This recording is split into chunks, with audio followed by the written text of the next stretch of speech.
Muy buenas tardes, soy estudiante del Instituto Tecnológico SMAC, estoy en quinta mecánica.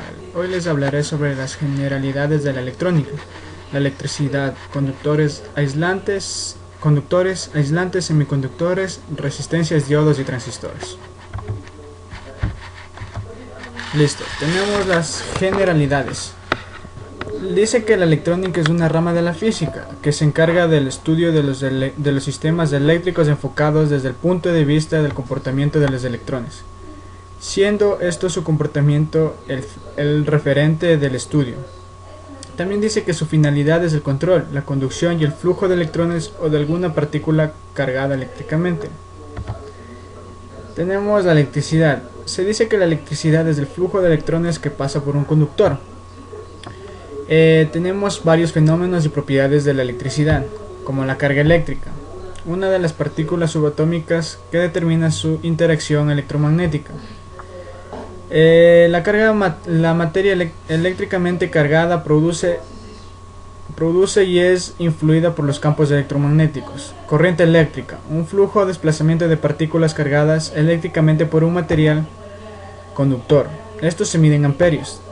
Tenemos un campo eléctrico, un tipo de campo electromagnético producido por una carga eléctrica. Incluso cuando no se esté moviendo, el campo eléctrico produce una fuerza en toda otra carga.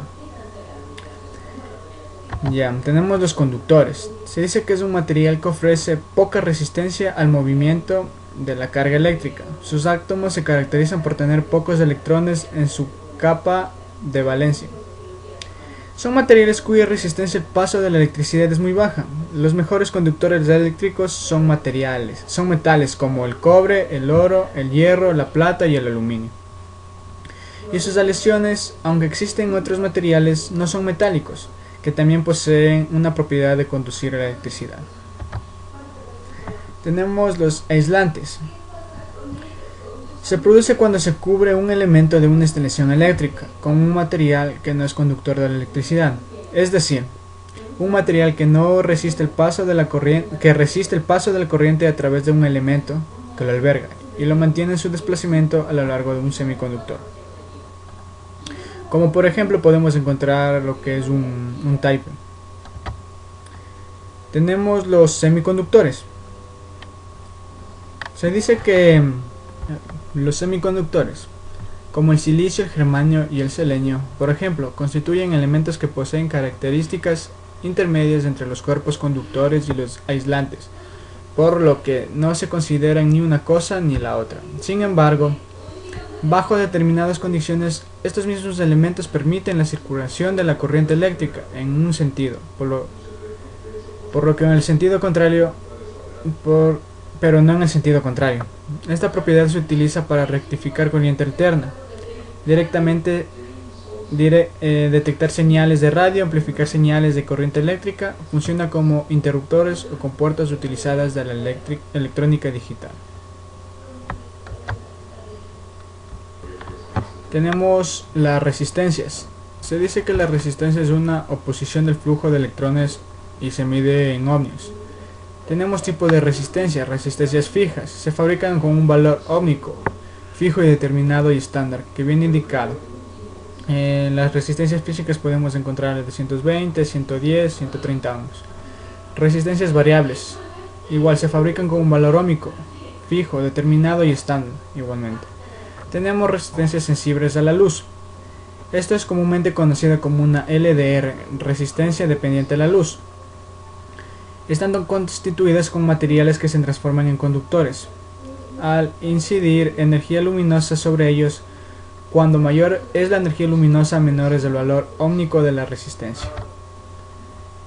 Tenemos diodos. Los diodos son un componente eléctrico de dos terminales que permiten la circulación de la corriente eléctrica a través de él en un solo sentido, bloqueando así el paso de la corriente que circula en un sentido contrario. Tenemos lo que es tipos de diodos. El diodo Zener, al igual que el diodo normal, deja pasar la corriente cuando está directamente polarizado, pero cuando se le polariza inversamente, el diodo conduce, dejando pasar toda la corriente inversa al llegar a una cierta tensión. Tenemos el diodo LED. Son diodos que emiten luz al paso de la corriente. Los hay en distintos tamaños y colores. Para verificar un diodo LED tenemos que ver primero el lado más largo. Ese sería el ánodo, que es positivo, y el lado más corto es el cátodo, negativo. Tenemos también el fotodiodo, que es un semiconductor diseñado de manera de la luz que incide sobre él, permite una corriente eléctrica en un circuito extremo. Tenemos los transistores. Los transistores son dispositivos electrónicos con dos uniones y tres terminales, cuya función principal es la de amplificar, es decir, la de poder controlar una corriente elevada mediante la variación de una corriente mucho más débil. Tenemos tipo de transistores. Los tipos de transistores son NPN. Se dice que es un dispositivo electrónico que está compuesto por tres regiones semiconductoras interconectadas. Es un elemento que tiene por lo tanto tres pines de conexión y es un transistor bipolar. El tipo de transistor NPN. El dispositivo tiene tres cables denominados conectores, que se conectan a otras partes de un circuito. Los conectores se llaman base, colector y emisor, y cada uno tiene la función específica. Gracias por su atención.